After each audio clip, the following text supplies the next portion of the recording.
is where the problem or conflict is solved, or it's solved in a capacity where the story can't go forward anymore.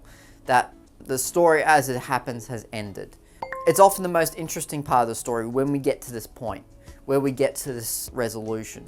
It's often the most exciting part of the story. It is the part where the main character is able to stop the problem or conflict from happening, whatever situation that means. So whatever happens in the story where this problem or conflict stops it doesn't necessarily have to be good or bad for that character. It can be both, or it can be neither, or it can be either or. But it means that whatever has happened to that character means that it's no longer a point, or it's no longer a problem anymore. It's no longer something that's driving the story forward.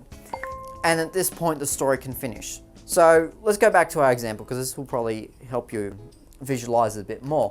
So his heart was in great pain with 50 kilometers to go. We're starting to get towards him. Each breath was weaker and weaker, so maybe he's going to die. He saw a bright light. He reached out towards it. He felt death touch him. He's really, really ill now. So we now know that this problem could be solved by him dying. This problem of a spire bite causing him to be dying may be solved by him dying.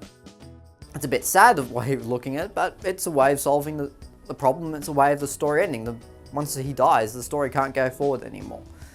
Then the next thing he saw was a doctor and nurse and his family who felt no pain anymore. So not only do we have a bit of mystery in the ending, so we don't know quite what's happened to make him wake up and everything's okay again, but we know that he's got to the hospital because we know he sees the doctor and the nurse, he sees his family, and he feels no pain anymore. So that's the end of the story. That's where there's no more problem. He's not nearly dying anymore.